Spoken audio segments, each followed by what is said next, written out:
Okay, आज हम डाउ के पास पेपर 2012 के डिस्कस करेंगे, ठीक है।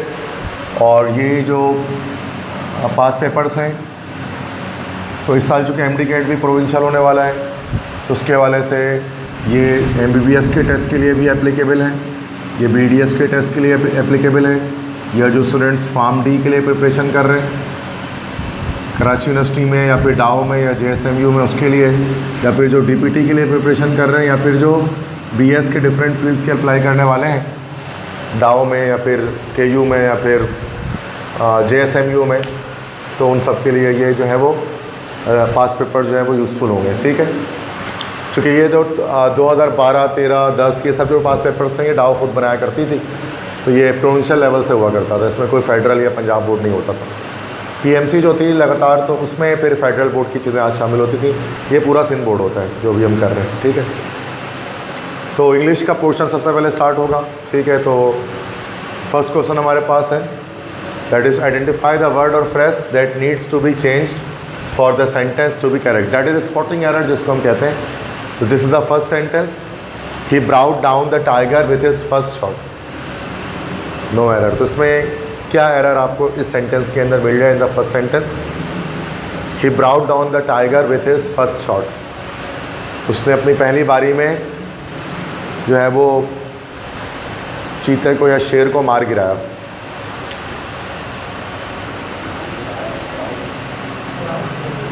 ब्राउट नहीं, तो ब्राउट डाउन यहाँ पर ये ब्राउट और डाउन ये दोनों एरर नहीं है, चूँकि ब्रिंग डाउन का मतलब होता है मार गिराना, ब्रिंग डाउन का मतलब होता है मार गिराना। तो ब्राउट डाउन मतलब मार गिराया, तो ए और बी में तो आपको एरर मिलेगा ही नहीं, ये सही है। सेकंड फॉर्म लगी हुई है, ब्रिंग की सेकंड फॉर्म है ब्राउट, तो brought down. Yes yes, now you are right, there is no error in this sentence. तो ब्राउट डाउन द टाइगर ये भी सही लिखा हुआ है, विथ हिज फर्स्ट शॉट, अपने पहले शॉट के साथ। तो अपने पहले शॉट में ही उसने चीते को या शेर को मार गिराया, इसमें कोई there is no mistake in this sentence, ठीक है। सेकंड है, the noise of the traffic make it impossible for us to work with the windows open, no error.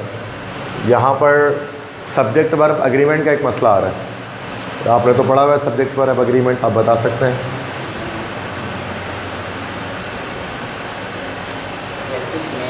Yes, ये जो द नॉइस है दिस इज़ एक्चुअली सिंगुलर, और हमने पढ़ा है कि singular subject always takes a singular verb, ठीक है। तो यहाँ पर मेक नहीं होना चाहिए, यहाँ पर मेक्स होना चाहिए, तो बी पर एरर है यहाँ पर, ठीक है।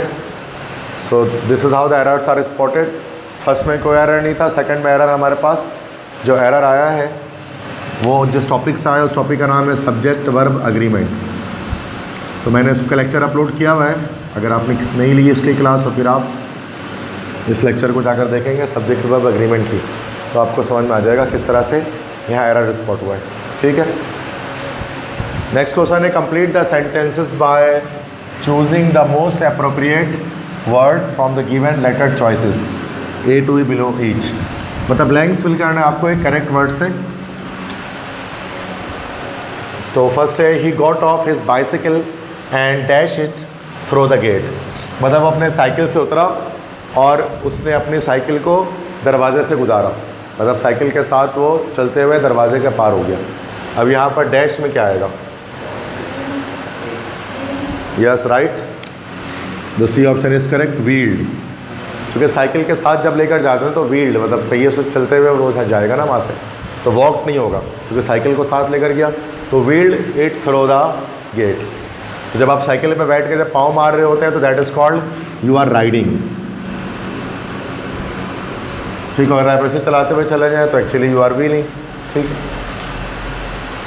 तो somebody has not turned the tap dash, किसने नलके को बंद नहीं किया, yes you are right, that is off. somebody has not turned the tap off, turn off turn on करते हैं ना टैप को, नलके को। तो this is how the blanks are done. Next जैसे कि मैंने बताया था एक पैसेज का क्वेश्चन आता है, टास्क कल भी हमने किया था, एक पैराग्राफ गिवन होता है and you need to correct choose the correct question by means of paragraph, correct answer by means of by reading the paragraph. तो फर्स्ट है to inquire after the meaning of object of one's own existence, ये असल में आपकी जो passage दिया जाता है प्रोविंशियल लेवल में, ये टेक्स्ट बुक से दिया जाता है। तो ये सेकेंडरी इंग्लिश की जो टेक्स्ट बुक है उससे दिया गया है और चैप्टर का नाम है the world as I see it, और लिखा किसने था इसको? Albert Einstein. पढ़ा होगा आपने ये चैप्टर, ठीक है। तो to inquire after the meaning of object of one's own existence और of creation generally has always seem to me absurd, कि अगर हम किसी एक इंसान के वजूद की बात करें तो या उसके इस इंसान के बनाने का मकसद क्या है, अगर उस मकसद की बात करें तो वो मुझे एब्सर्ड लगता है। दिस इज़ मच क्लियर, ठीक है, मसला तो नहीं है कोई, ठीक, क्लियर हो जाएगा ना कि। तो has always seem to be absurd, तो मुझे ये एब्सर्ड लगता है। एब्सर्ड से मुराद हो तो कि यहाँ पर हमारे पास दैट इज़ अजीब, कि ये मुझे अजीब लगता है from an objective point of view, कि हम किसी इंसान के मकसद की बात नहीं कर सकते कि उसको क्यों पैदा किया गया। And yet everybody has certain ideals which determine the direction of his interiors and his judgments. हर किसी के कुछ नज़रियात होते हैं, कुछ आइडियल्स होते हैं। आइडियल्स मीन्स हर इंसान के कुछ न कुछ नज़रियात होते हैं विच determines the direction of his interiors, जो उसकी जदोजहद, जो उसकी मेहनतों को डिटरमाइन करते हैं, उसकी डायरेक्शन को, उसके फ़ैसलों को, उसके जजमेंट्स को डिटरमाइन करते हैं। इन दिस सेंस, इस तरीके से, I have never looked upon ease and happiness, मैंने कभी नहीं देखी आसानी एंड हैप्पीनेस और खुशियाँ एज एंड्स इन देमसेल्व्स, जैसे कि मैंने उन लोगों में खुशियाँ कभी नहीं देखी। सच एज एथिकल बेसिस, अखलाकी बुनियादों पर, अखलाकी बुनियादों पर।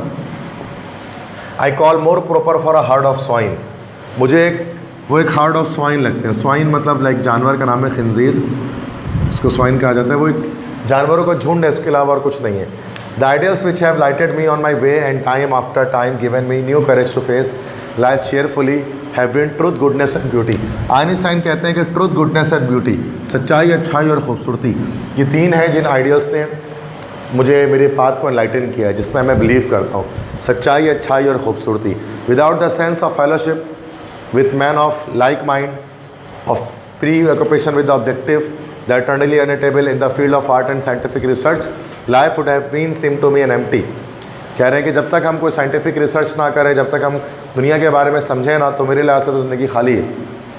The ordinary objects of human endeavour, और जो मामूली जो लोगों के मकासद होते हैं इंसानी जद्दोजहद के, इंसान जो मेहनत करता है प्रॉपर्टी, आउटपुट, सक्सेस, लग्जरी के लिए, मतलब जायदाद बनाने के लिए, आउटपुट, सक्सेस, कामयाबी हासिल करने, लग्जरी, आसाइशें हासिल करने के लिए, have always seem to be contemptible, वो मुझे कॉन्टेम्प्टेबल लगता है। कॉन्टेम्प्टेबल मतलब काबिल लानत लगता है मुझे। ये मुझे लगता है कि ये लानत की काबिल बातें हैं कि इंसान जो जदोजहद करता है, जायदाद बना ले, कामयाबी हासिल कर ले या आसाइशें ले ले, तो मेरे लिहाज से कॉन्टेम्प्टेबल है, काबिल लानत है ये बात।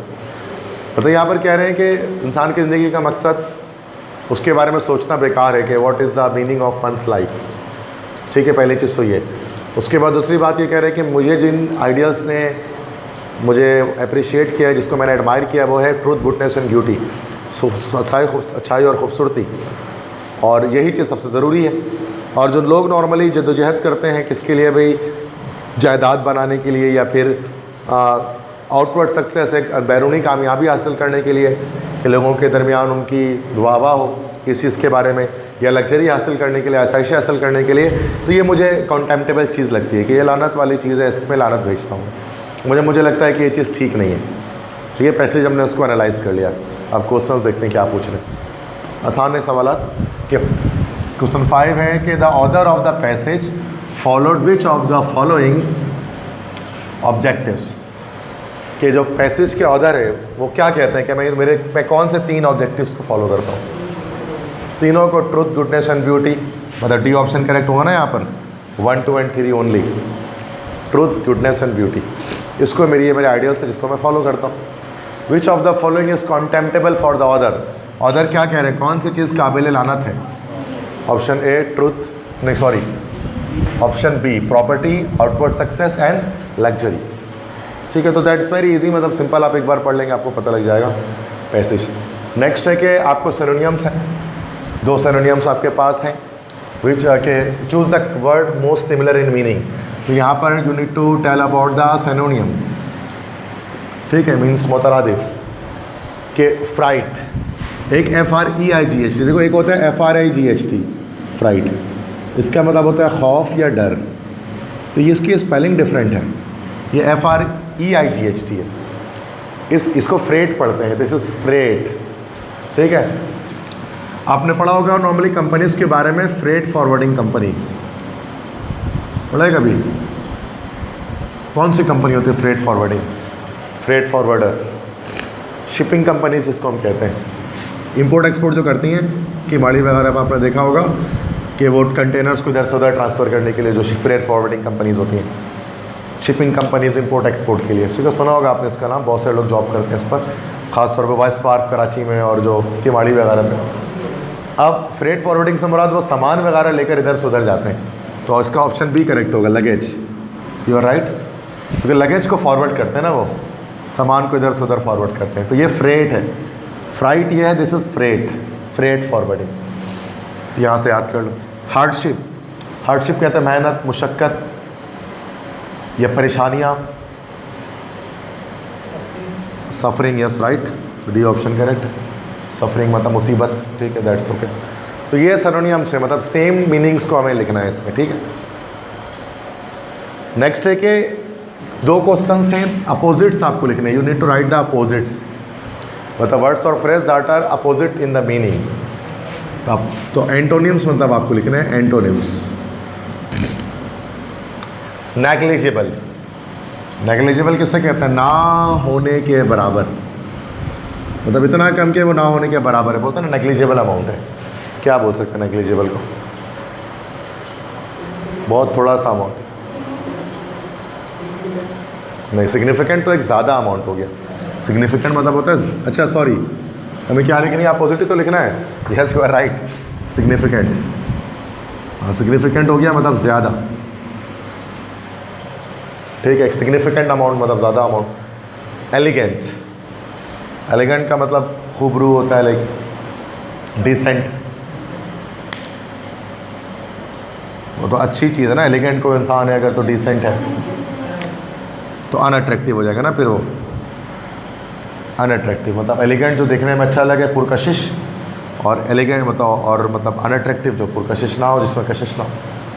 ये एंटोनिम्स भी आते हैं आपके पास, ठीक है, जिसमें आपको वर्ड्स की आपको अपोजिट मीनिंग्स आपको पता होनी चाहिए, ठीक है। अब मेन केमिस्ट्री का पोर्शन हमारा स्टार्ट हो रहा है, तो मुश्किल पोर्शन नॉर्मली आपको लगता है, उसको देख लेते हैं।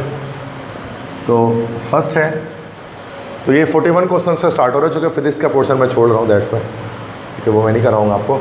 If the reaction P + Q, ये बन रहा है R + S, मतलब these are the reactants converting into product, is described as being of zero order with respect to P। P के रेस्पेक्ट से ये रिएक्शन कैसा है भाई? ज़ीरो ऑर्डर है, P के रेस्पेक्ट से ये ज़ीरो ऑर्डर रिएक्शन है, तो ये इसका मतलब ऑर्डर ऑफ रिएक्शन की बात कर लिया, तो ये चैप्टर 8 हो गया हमारा फर्स्ट ईयर का, ठीक है, केमिकल काइनेटिक्स। कल भी आए थे जीरो ऑर्डर के रिएक्शंस के क्वेश्चंस हमने पढ़े थे 2013 में। तो जीरो ऑर्डर है ना, P जीरो ऑर्डर है, इसके मतलब आपके P के कंसंट्रेशन का रेट ऑफ रिएक्शन पे कोई फ़र्क नहीं पड़ता अगर P के रेस्पेक्ट से ये जीरो ऑर्डर है। तो P is a catalyst in this reaction, नहीं। No P molecules possess sufficient energy to react, ऐसा भी नहीं है। The concentration of P does not change during the reaction, ऐसा भी नहीं है। The rate of reaction is independent of the concentration of P, D option is the correct. अगर P के रेस्पेक्ट से जीरो ऑर्डर रिएक्शन है, तो उसका मतलब P की जो कंसंट्रेशन है वो रेट ऑफ रिएक्शन पे कोई डिपेंड नहीं कर रही है, मतलब रिएक्शन की स्पीड को फास्ट या स्लो नहीं कर पाएगी, दैट्स वाई कि P के रेस्पेक्ट से ये जीरो ऑर्डर रिएक्शन। तो दैट्स, तो समझ गए इसका आंसर क्यों आया ये। तो जब भी कोई जीरो ऑर्डर रिएक्शन होता है तो वो कभी भी जो है वो रेट ऑफ रिएक्शन पर अफेक्ट नहीं करता। तो P के रेस्पेक्ट से रिएक्शन चूँकि जीरो ऑर्डर है, दैट्स वाई P के कंसंट्रेशन का रेट ऑफ रिएक्शन पर कोई भी इन्हिसार नहीं है, इसकी कोई डिपेंडेंसी नहीं। अगर Q में होता, अगर अभी Q के रिस्पेक्ट से फर्स्ट जीरो ऑर्डर नहीं है, ये नहीं कह रहे ना मैं, तो हम अगर Q में होता तो हम कहते हैं Q की कंसंट्रेशन भी रेट ऑफ रिएक्शन में मैटर नहीं कर रही है। कोई भी हो सकता है, कोई भी रिएक्टेंट जीरो ऑर्डर का हो सकता है। नेक्स्ट क्वेश्चन है, the number of moles of solid dissolved per litre of solution is called what? बहुत आसान क्वेश्चन है। मतलब moles of solute upon litres of solution, किसका फॉर्मूला है ये? Yes, this is the formula of molarity, जिसको हम कैपिटल M से शो करते हैं। ठीक है, तो यहाँ पर हमारे पास सी ऑप्शन करेक्ट हो गया, मोलैरिटी। नेक्स्ट है the oxidation number of all the elements in the free state. जब कोई एलिमेंट फ्री स्टेट में होता है तो उसकी ऑक्सीडेशन स्टेट क्या होती है? 0 होती है भाई, वेल डन। फ्री स्टेट में मतलब अकेला हो, जैसे F2 अकेला करे तो 0 है। कंपाउंड में अगर लगा होगा तो फिर कोई ना कोई ऑक्सीडेशन स्टेट होगी एलिमेंट की, बट अकेला फ्री स्टेट में अगर कोई एलिमेंट है तो there is no oxidation state of it. हाँ, तो एटम के भी इसके 0 ही होगी अगर एक एटम की बात करें। अगर एक एटम ले लो, हीलियम ले लो, तो वो भी 0 ही है। ये आपका चैप्टर नंबर 7 है फर्स्ट ईयर केमिस्ट्री का, ऑक्सीडेशन नंबर का टॉपिक है, उससे आपने इसको पढ़ा होगा। क्लियर है? 44 है sum of all the exponents of molar concentration of the reactant present in the rate equation is known as. बड़ा आसान है, डेफिनेशन वाइज है। कह रहे हैं ना कि अगर dx/dt है इज इक्वल टू k, ये रेट एक्सप्रेशन है, और ये मोलर कंसंट्रेशन उनके ऊपर जैसे कि एक्सपोनेंट्स लगे, जब उनको प्लस कर देंगे तो ये 2 आ जाएगा। तो ये क्या चीज़ कहलाती है? This is the order of reaction. B option is the correct one. Clear है? 45 है according to dash the properties of elements are the periodic function of their atomic number. Very easy, secondary chapter 1 periodic tables है। Yes, Mendeleev नहीं होगा। अगर Mendeleev होता तो यहाँ mass number के बजाय मास होता। This is modern periodic law, E option correct है।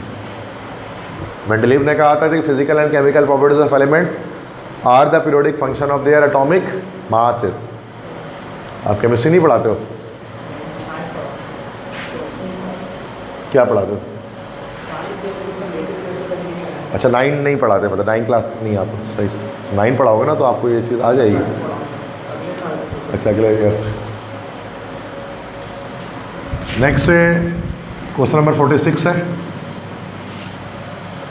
2 grams of hydrogen molecule contain how many number of molecules? That's very easy. Number of particles किसके बराबर होता है? Mass upon molecular mass into Avogadro's number. तो मास कितना दे दिया भाई आपको इसने? 2 ग्राम दे दिया। और मॉलिक्यूलर मास कितना होता है H2 का? 2 ही होता है, मल्टीप्लाई बाय n है, मतलब 6.02 एक्सपोनेंट 23, तो 2 से 2 कैंसिल हो जाएगा। तो the answer is B, simple.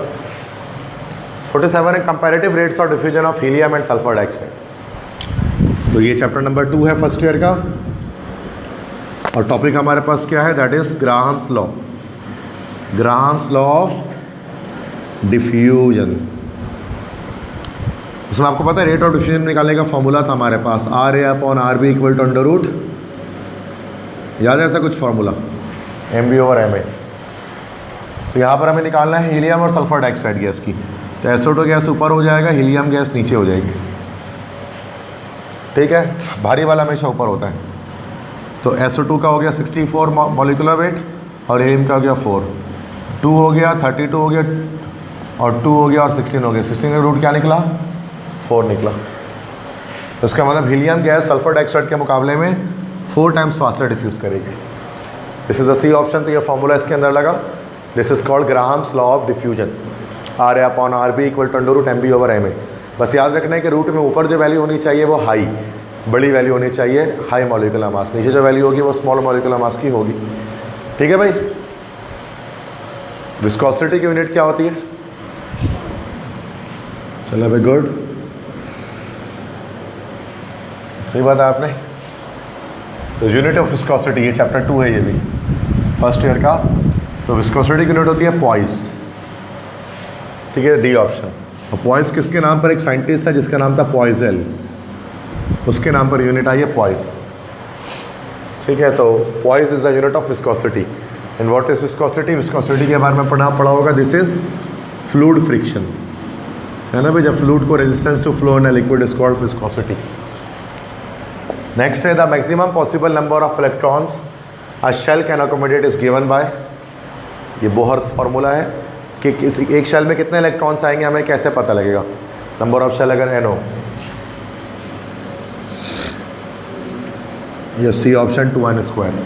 2n² से हमें पता लग सकते हैं इजली, जैसे n = 1 फर्स्ट शेल में, सेकंड शेल में, थर्ड शेल में, फोर्थ शेल में निकालना हो तो ये निकल जाएगा 2n² से, ये निकल जाएगा हमारे पास 2, और ये 2n² में n की वैल्यू 2 रखेंगे तो यहाँ पर निकल जाएगा 8, यहाँ 2n² में 2 रखेंगे तो ये हो जाएगा 18, और यहाँ पर 4 रख देंगे तो ये हो जाएगा 32। इस तरह ना 2, 8, 18, 32 इस तरह से हमारे पास इलेक्ट्रॉन्स फिलअप होते हैं। तो 2n² इज़ द फार्मूला, यहाँ पर n नंबर ऑफ शेल्स है। नेक्स्ट क्वेश्चन है कि Cl में ने एक इलेक्ट्रॉन गेट किया और इससे क्या हुआ, हीट एनर्जी रिलीज़ हुई, मतलब एक्सोथर्मिक प्रोसेस एक हमारे पास हुआ और क्लीन एक इलेक्ट्रॉन गेट कर रहा है, Cl नेगेटिव में कन्वर्ट हो रहा है और इतनी एनर्जी हमारे पास रिलीज़ हो जा रही है। ये जो वैल्यू है क्या कहलाएगी है? अगर किसी एटम में इलेक्ट्रॉन एंटर होता है तो उससे जो एनर्जी रिलीज़ होती है उसको हम क्या कहते हैं, पता है आपको? एक तो इलेक्ट्रॉन को बाहर निकालने के लिए एनर्जी जो देनी पड़ती है that is called ionization energy, ionization potential, और तो जब इलेक्ट्रॉन एंटर होता है तो एनर्जी रिलीज़ होती है। नहीं पता आपको? इलेक्ट्रॉन एफिनिटी, इलेक्ट्रॉन एफिनिटी कहते हैं ना the amount of energy which is release when electron enters in the last shell of an atom, that is called electron affinity. That's very basic thing which you all should know. Next question हमारे पास है nitrogen dioxide decomposes on heating according to the following equation. तो ये हमारे पास chapter 6 से आया हुआ है, फर्स्ट ईयर की केमिकल इक्विलिब्रियम। शुरू में अक्सर क्वेश्चन फर्स्ट ईयर से ही हैं, अभी जितने भी आ रहे हैं सब फर्स्ट ईयर केमिस्ट्री से ही आ रहे हैं। एक इक्वेशन दी हुई है जिसमें NO2 डिकम्पोज हो रहा है, किसमें? NO में, नाइट्रिक ऑक्साइड गैस में और ऑक्सीजन गैस में।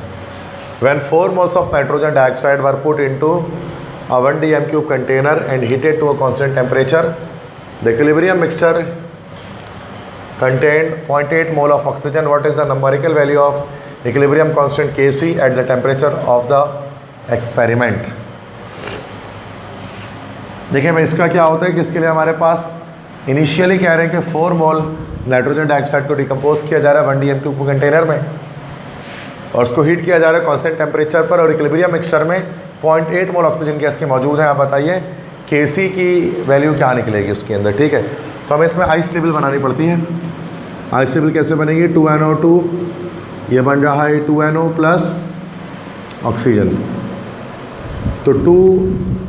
अब यहाँ फर्स्ट लाइन जो इसमें लिखेंगे अकॉर्डिंग टू क्वेश्चन, यहाँ पर हम देखते हुए लिखेंगे कि इनिशियल दिखते हैं पहले IC, इनिशियल चेंज इक्विलिब्रियम।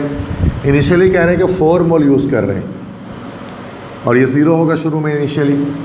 बाद में क्या होगा, इसके अंदर कुछ हमारे पास कमी आएगी, वी विल हैव सम, कुछ कमी आएगी, और कितनी आएगी? x, इसके लिहाज से ना, जैसे ये कम होगा ये बढ़ेगा, ये 2 मोल से तो -2x हो जाएगा ये। लेट्स स्टार्ट इट अगेन, दोबारा से करते हैं। देखो दिस इज़ इनिशियली आपको इसके मोल्स दिए हैं, दैट इज़ 4 मोल, इसके इनिशियल में इसके 0 0 होंगे। This is -2x, this is yes +2x and x, that's why mistake was there, क्योंकि 2 है ना यहाँ पर तो +2x आएगा।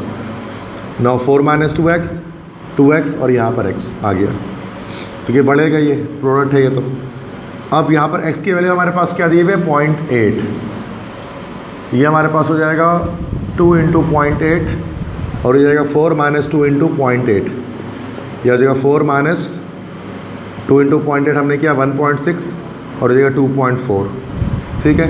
और 0.8 × 2 कितना हो गया? 1.6 और ये हो गया 0.8। अब किसी के एक्सप्रेशन में NO का स्क्वायर, O2 और NO2 का स्क्वायर, अब Kc आ गया NO का स्क्वायर, NO का स्क्वायर, NO मतलब 1.6 का स्क्वायर और 0.8 O2 हो गया और ये 2.4 का स्क्वायर, बस 1.6 का स्क्वायर 0.8 अपॉन 2.4 का स्क्वायर, तो मतलब D option is the correct one. तो हमने बी लगा दिया था, तो वो गलत था। तो थोड़ा सा ये मुश्किल है स्लाइटली, क्योंकि ये चैप्टर 6 आपको इसके लिए पढ़ना पड़ेगा, केमिकल इक्विलिब्रियम। तो उसमें ये हमने पढ़ा होता है आइस टेबल कैसे जनरेट करते हैं। तो मैंने अब सिखा दिया वैसे शॉर्टकट में कि किस तरह से उसको करना है, सिंपल। बट थोड़ी अच्छा इसमें आपको ओवरऑल वैल्यू कैलकुलेट नहीं करनी थी, ये आपको एक्सप्रेशन बनाकर छोड़ देना, इसको सॉल्व नहीं करना, चूँकि इट इज़ भी डिफिकल्ट वन। तो इतना मुश्किल आपको नहीं करेंगे, क्योंकि कैलकुलेटर अलाउ नहीं है कि यू में, घाव में, JSMU में। तो विदाउट कैलकुलेटर करना है आपको, तो आपको यहीं तक पहुँचना पड़ेगा। बट इस तरह के सिंपल कैलकुलेशंस आपको आनी चाहिए जिसमें आप परेशान हो रहे हैं, ठीक है, इसमें, वरना फिर आप नहीं कर पाएंगे इसको। 52 है, H2S is an example of dash hydride. ये सेकेंड ईयर स्टार्ट हो गया यहाँ पर। H2S हमारे पास कौन सा हाइड्राइड है, ये सेकेंड ईयर चैप्टर 2 है, हाइड्रोजन। H2S कौन सा हाइड्राइड है, देखो यहाँ पर H2S के अंदर आपको पता है कोवेलेंट बॉन्डिंग हो रही है, हाइड्रोजन है 2 और सल्फर है, इस तरह से बनेगा ना बॉन्ड इसका।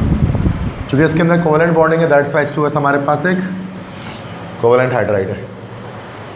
वैसे में पता है कि हाइड्रोजन जब भी किसी P ब्लॉक एलिमेंट से मिलता है तो कोवेलेंट हाइड्राइड बनाता है।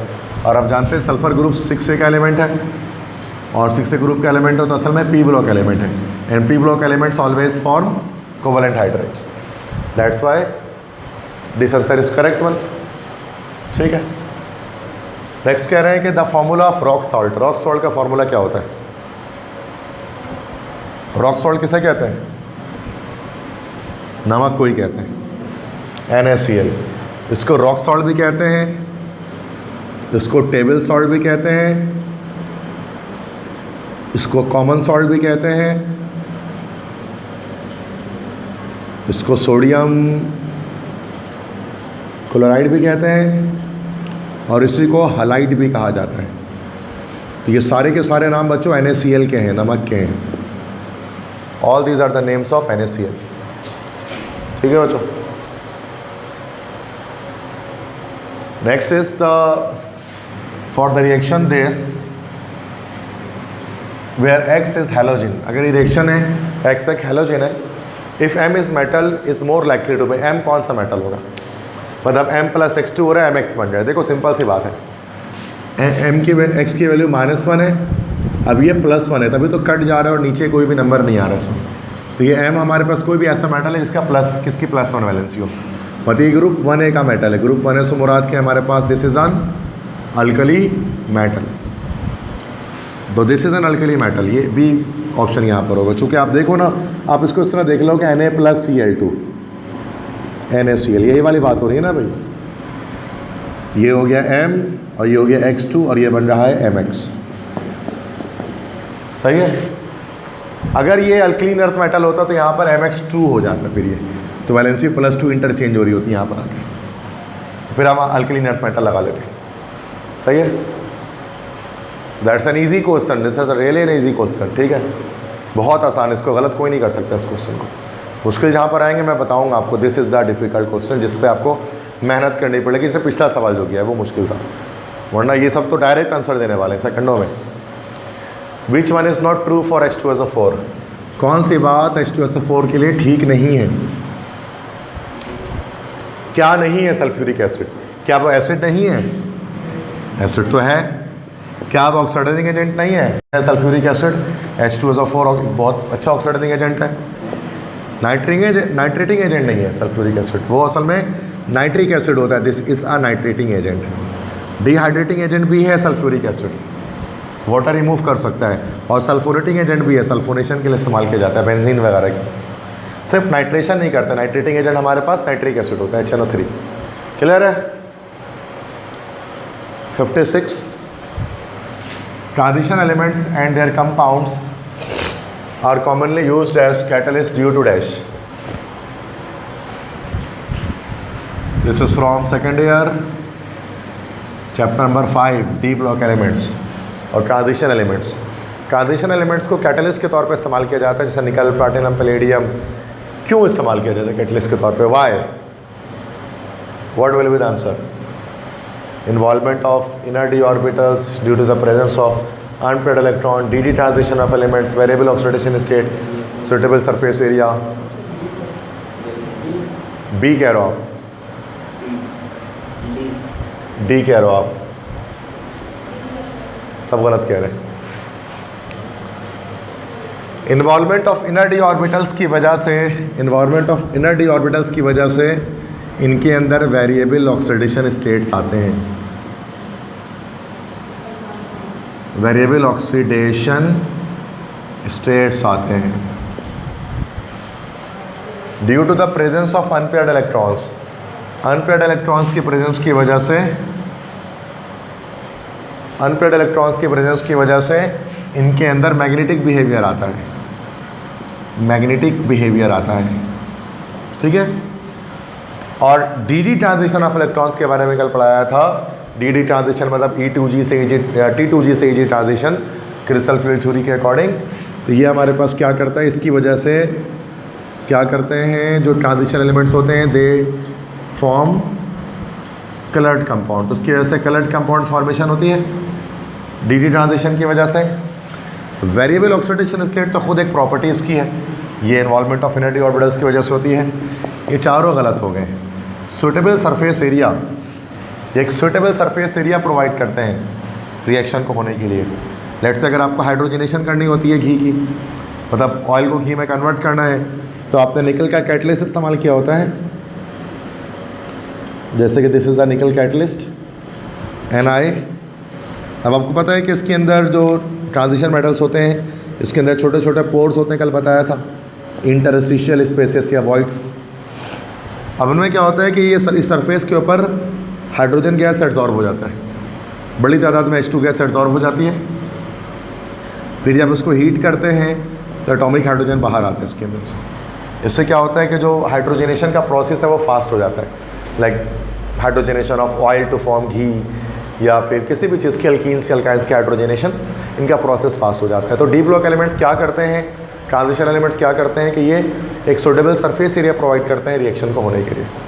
तो E option is the correct one, ठीक है। तो कैसे काम नहीं चलता है, यू नीड टू लर्न, पढ़ना पड़ेगा इसके लिए, ठीक है। जैसे मैं आपको किस तरह से बता रहा हूँ कि एक चीज़ ये इस वजह से, इस वजह से, इस वजह, ये आपको पता होना चाहिए, this you should know. The carbon carbon bond distance is what,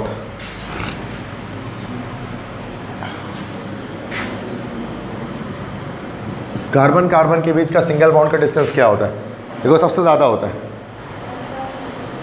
सबसे ज़्यादा कार्बन कार्बन के सिंगल बॉन्ड का डिस्टेंस होता है, दैट इज़ 1.54 एंगस्ट्रॉम। हाईएस्ट हमारे पास कह लें कि ये बॉन्ड डिस्टेंस रखता है, और ट्रिपल बॉन्ड का कल बताया था सबसे कम होता है बॉन्ड डिस्टेंस, ठीक है। ऑर्गेनिक केमिस्ट्री स्टार्ट होती है, चैप्टर नंबर 6 आ रहा है आइसोमेरिज्म, कल भी आए थे अच्छे खासे सवाल आइसोमेरिज्म के, चैप्टर 6 सेकेंड ईयर से आया ये 2012 में टेस्ट में। 1 प्रोपेनॉल और 2 प्रोपेनॉल किस चीज़ के एग्जाम्पल है, कौन से आइसोमेरिज्म के एग्जाम्पल हैं? Yes right, this is position isomerism की एग्जाम्पल है, बिकॉज पोजीशन आइसोमेरिज्म में हम करते क्या हैं, changing the position of functional group. इसमें हम फंक्शनल ग्रुप की पोजीशन को चेंज कर रहे होते हैं। जैसे आप यहाँ पर देखें तो यहाँ पर this is the functional group ना, OH यहाँ पर फंक्शनल ग्रुप है जो फर्स्ट कार्बन से अटैच्ड है। This is the second carbon, this is the third carbon, और सेकंड स्ट्रक्चर में क्या कर रहे हैं, इसी OH फंक्शनल ग्रुप को फर्स्ट के बजाय सेकंड कार्बन से अटैच कर रहे हैं, ठीक है। क्लियर है? नेक्स्ट क्वेश्चन है question 59।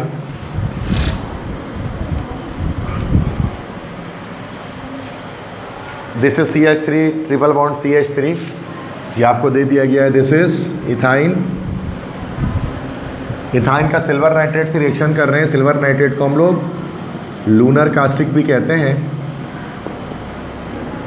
We also call it lunar caustic.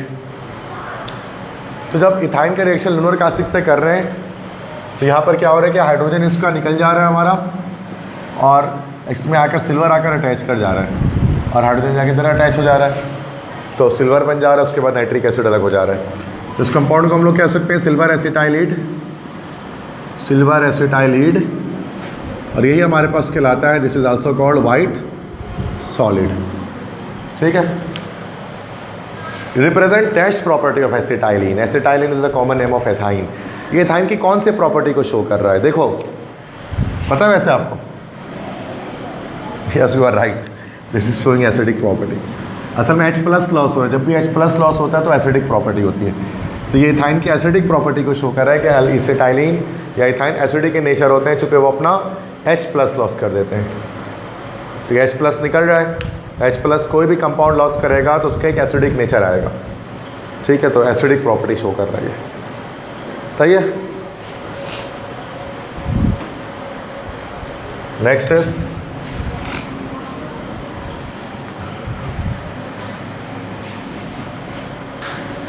Benzene ring है, बेंजीन रिंग के साथ ऊपर कौन से ग्रुप लगा दिया बच्चों? NH2 ग्रुप लगा दिया। ये जो NH2 ग्रुप बेंजीन रिंग में है, ये क्या है, कौन सा ग्रुप है? अब ये बताया था आपको पढ़ने के लिए चैप्टर 7, सेकेंड ईयर का चैप्टर 7, उसके अंदर कौन सा टॉपिक, ओरिएंटेशन इन बेंजीन, उसमें आपको ये चीज़ पता लग जाएगी। तो NH2 ग्रुप के लिहाज से देखो, सिंपल NH2 में यहाँ पर नाइट्रोजन के पास लोन पेयर ऑफ इलेक्ट्रॉन है। जब भी लोन पेयर ऑफ इलेक्ट्रॉन आएगा तो वो हमारे पास कौन सा डायरेक्टर होगा? Ortho para director. और ये लोन पेयर ऑफ इलेक्ट्रॉन क्या कर सकता है? ये बेंजीन रिंग को डोनेट करके बेंजीन रिंग को एक्टिवेट कर देता है, उसको मोर एक्टिव बना देता है। तो ऑर्थो पैरा डायरेक्टर होने के साथ ये कौन सा ग्रुप है बच्चों? This is also activating group, ठीक है। तो ऑर्थो पैरा डायरेक्टिंग और एक्टिवेटिंग, अब ढूंढ लो कौन सा ऑप्शन में आ रहा है।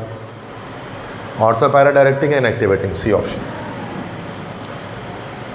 मतलब आप अगर आंसर नहीं देखे ना, पहले आपको कॉन्सेप्ट पता होना चाहिए कि पूछ क्या रहा है और हमें उसके बारे में क्या जानकारी है, फिर हम ऑप्शंस की तरफ आकर देखेंगे ना। अब जिनको बिल्कुल भी नहीं होता ना, जिनकी बिल्कुल भी प्रिपरेशन नहीं होती, वो ऑप्शन में ढूंढ रहे होते हैं, कोई लॉजिक बनाने की कोशिश कर रहे होते हैं। ये गलत तरीका है, इससे आपके नंबर कटेंगे, हमेशा कटेंगे। बेहतर ये है कि आप लर्निंग अच्छी तरह कर लें, कॉन्सेप्ट अच्छा बना लें, फिर आप क्वेश्चंस को पढ़ें और उसी में आप आंसर निकाल लें। ये तरीका ज़्यादा बेहतर होता है। मैंने इस बात इसके क्योंकि आप नीचे कन्फ्यूज़ हो जाएंगे समटाइम्स। अब देखो ना कितना मुश्किल है, ऑर्थो पैरा कहीं लिखा, कहीं मेटा लिखा हुआ, कहीं एक्टिवेटिंग, कहीं डीएक्टिवेटिंग। अब वो आपको कन्फ्यूज़ ही कर देगा और जाके। बेहतर ये है कि आप पहले ही क्वेश्चन देखकर आपको आंसर निकाल लेना चाहिए, फिर आप नीचे आकर चेक करें, ठीक है। ये उस वक्त होगा जब आपको थॉरो नॉलेज होगी टॉपिक के बारे में। The stability of carbonium ion follows the order. Carbonium ion की स्टेबिलिटी कौन सा ऑर्डर फॉलो करती है? कार्बोनियम आयन आपको पता ना, कार्बोकैटायन जिसको हम कहते हैं, कार्बोकैटायन। कार्बन पे जब प्लस चार्ज आता है this is called carbonium ion.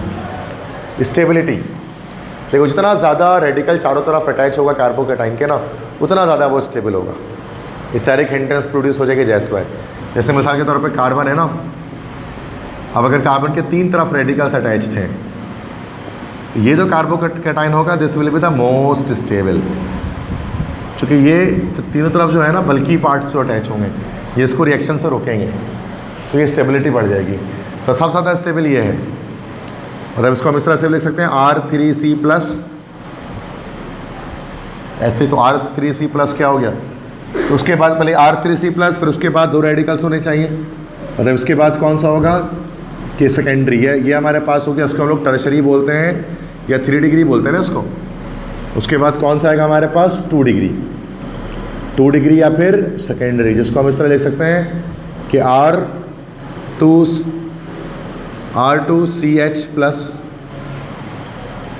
मतलब R3CH+, फिर R2CH+। अब देखो R3 या तो B होगा या तो फिर C होगा। तो ये तो पहले में सही आ रहा है, दूसरे में भी सही आ रहा है। तीसरे में देख लेते हैं, तीसरे में कौन सा होगा हमारे पास? जिसमें हमारे पास रेडिकल में मतलब एक रेडिकल सिर्फ अटैच होगा, बस बाकी 2 तरफ हाइड्रोजन होंगे। ये हो जाएगा RCH2+, इसको हम लोग बोलेंगे 1 डिग्री या प्राइमरी। तो हमारे पास ये हो जाएगा, बी ऑप्शन करेक्ट हो जाएगा। Tertiary this is 3 degree, tertiary this is secondary, this is primary, और उसमें एक भी रेडिकल नहीं है, जस्ट मिथाइल ग्रुप। तो सबसे ज़्यादा तो इसको हम इस तरह से भी कह सकते हैं याद रखने की नियत से कि 3 degree is more stable then 2 degree, 2 degree is more stable then 1 degree, और 1 degree is more stable than just methyl group. या इस तरह से भी tertiary is more stable then secondary, secondary is more stable then primary, and primary is more stable then methyl group और ऐसे भी लिख सकते हैं। ठीक है, ये बड़े इंपॉर्टेंट कॉन्सेप्ट्स है केमिस्ट्री के, ऑर्गेनिक के, ठीक है, जो आपको पता होना चाहिए। सबसे मोस्ट स्टेबल कार्बोकेटाइन टर्शरी है और लीस्ट स्टेबल आपका मिथाइल ग्रुप है, या प्राइमरी भी कह सकते हैं आप। ठीक है, ओके।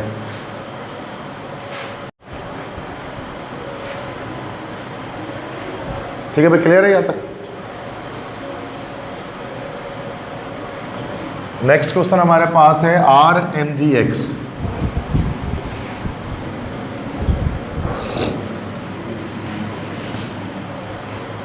RMGX क्या होता है भैया? साइशन this is Grignard reagent. Chapter 8 मतलब आ गया ना हमारे पास, चैप्टर 8 में होता है ग्रिग्नार्ड रिएजेंट सेकेंड ईयर के। तो ग्रिग्नार्ड रिएजेंट एक ऑर्गेनोमेटेलिक कंपाउंड है। ऑर्गेनोमेटेलिक मतलब ऑर्गेनिक इनऑर्गेनिक दोनों नेचर है, और ऐसा ऑर्गेनिक कंपाउंड जिसके अंदर कोई मेटल भी मौजूद हो, that is called organometallic compound. एक साइंटिस्ट है विक्टर ग्रिग्नार्ड, उन्होंने उसको डिस्कवर किया, तो उन्हीं के नाम पर ये कहा था ग्रिग्नार्ड रिएजेंट। पता है ना आपको? मतलब अच्छा, सवाल यही कर रहे हो, जनरली नोन है, सही आपने बता ही दिया। दिस इज ग्रिग्नार्ड रिएजेंट, बहुत आसान तरीन सवाल है। ठीक है, तो दिस इज एक साइंटिस्ट है विक्टर ग्रिग्नार्ड, उन्होंने उसको डिस्कवर किया था, तो उनके नाम पर है ग्रिग्नार्ड रिएजेंट। ये भी नहीं पता था आपको? शुक्र, चलो शुक्र है। 63 dash is used as preservative for life specimen.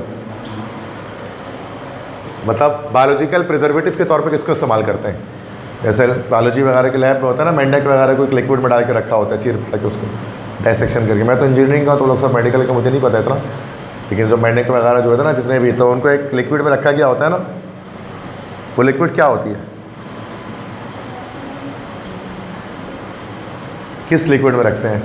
डायसेक्टेड frogs वगैरह जो एनिमल्स होते हैं बायोलॉजी के लैब में, मिथेनॉल में होता है, मिथाइल अल्कोहल में रखते नहीं, यस फॉर्मलिन में रखते हैं।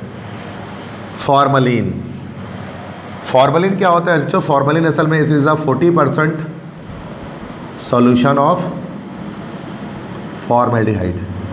फॉर्मेल्डिहाइड का 40% सॉल्यूशन होता है। ठीक है, तो एक सॉल्यूशन बना कर रखते हैं, एक्वा सॉल्यूशन ऑफ फॉर्मेल्डिहाइड होता है, जिसको हम लोग फॉर्मलिन कहते हैं। तो ये क्या बायोलॉजिकल प्रिजर्वेटिव इस्तेमाल किया जाता है ताकि वो जो टिश्यूज़ वगैरह है ना ऑर्गेनिक, उनको नुकसान ना पहुँचे। अब देखो ना 5-5 साल बाद भी ऐसे ही रहते हैं, स्कूल में पढ़ा हुआ तो 5-5 साल तक वो, वरना नॉर्मली बॉडी डिकम्पोज हो जाती है, लेकिन फॉर्मलिन के अंदर नहीं होती है। पेज नंबर 60, अच्छा क्वेश्चन नंबर 64 है, the structural formula of picric acid क्या है? बड़ा आसान सवाल है। पिक्रिक एसिड पढ़ा है? चैप्टर 9 में पढ़ा होगा इसको आपने, सेकेंड ईयर में। फिनॉल की, हाँ, ऑप्शन सी,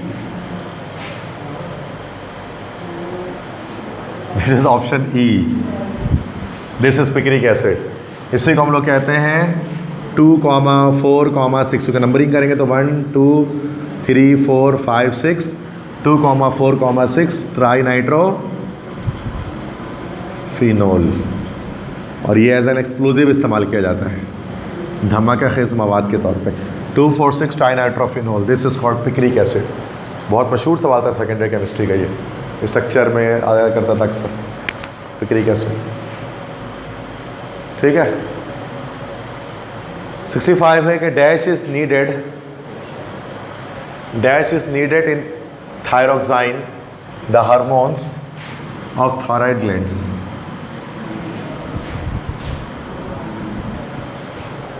ये चैप्टर नंबर 10 है, वैसे ये बायोलॉजी से भी रिलेट करता है।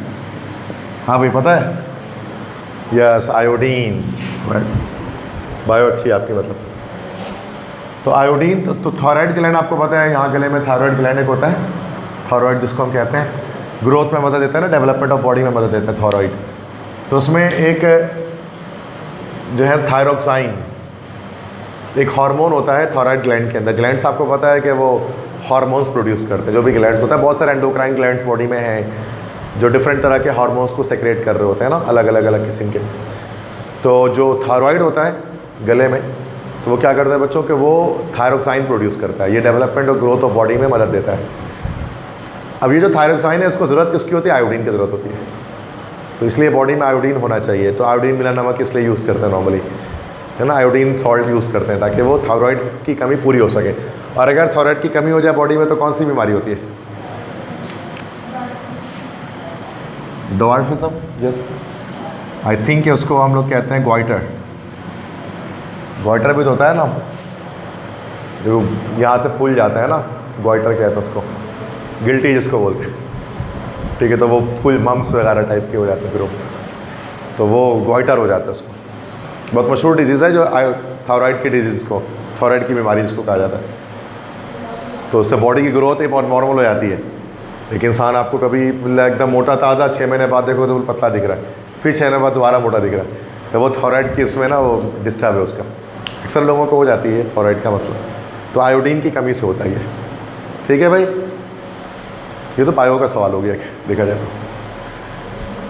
66 है, sp3 hybridization in methane gives it dash geometry.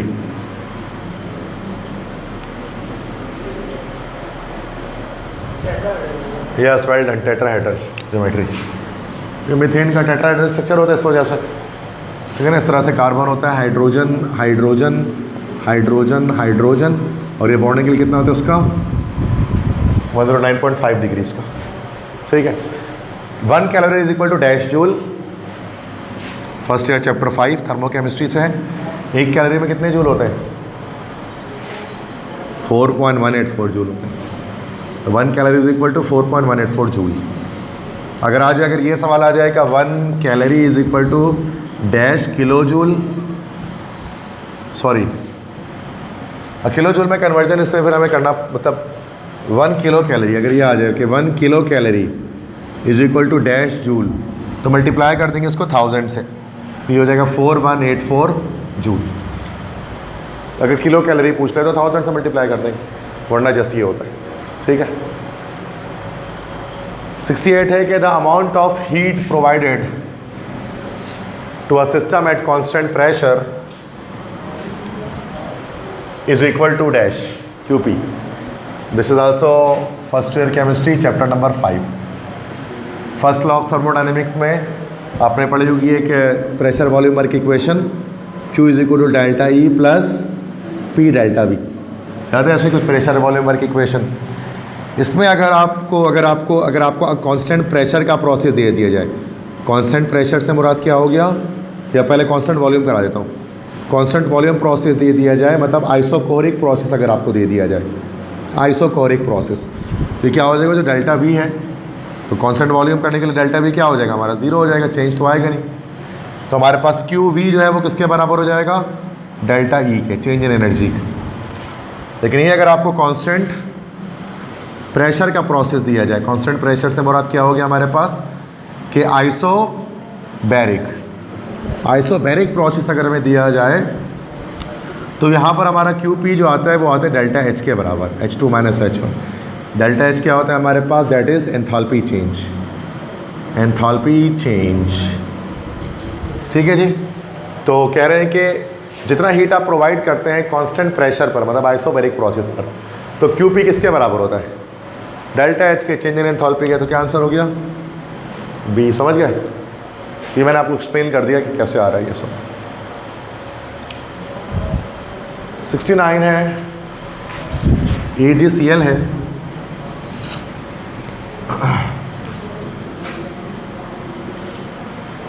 वो ब्रेक हो रहा है Ag प्लस और Cl माइनस में, स्पैनिंगली सॉल्युबल सॉल्ट है। The KSP for the reaction will be, ये हमारा चैप्टर नंबर 6 है फर्स्ट ईयर केमिस्ट्री का, केमिकल इक्विलिब्रियम। आयनिक इक्विलिब्रियम पढ़ा होगा आपने। तो KSP कैसे निकालते हैं, याद रखें KSP में सिर्फ और सिर्फ प्रोडक्ट होता है, रिएक्टेंट नहीं होता है।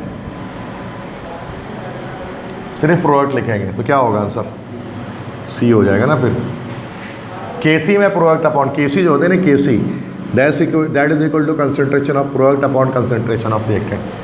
But right now this is telling about KSP। KSP हम किसे कहते हैं, दिस इज कॉल्ड सॉल्युबिलिटी,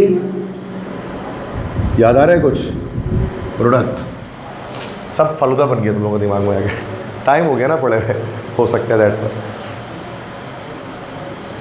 उसके बाद क्वेश्चन नंबर 70 है, EDTA है, ion is a dash ligand. EDTA है, ये हमारा हो गया सेकेंड ईयर चैप्टर नंबर 5।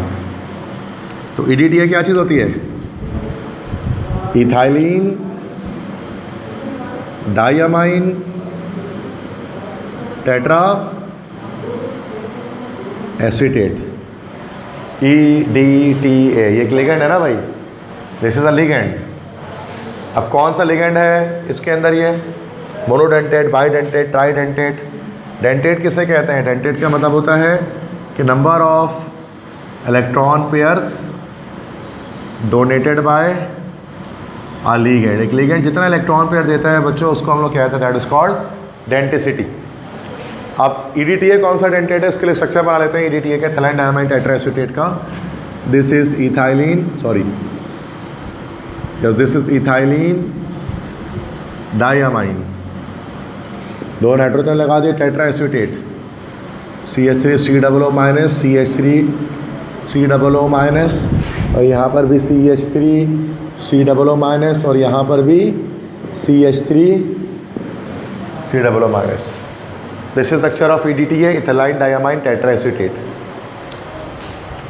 तो EDTA को नॉर्मली हम एज अ फिलर यूज़ करते हैं इसमें, टीथ वगैरह में, डेंटिस्ट वगैरह इसको इस्तेमाल करते हैं। आप में से जो मतलब अब तो शायद कोई नहीं करेगा आप में से BDS, तो BDS जो लोग करते हैं ना, बैचलर ऑफ डेंटल सर्जरी, उसमें क्या होता है, टीथ की फिलिंग होती है ना, दांत में फिलिंग करते हैं।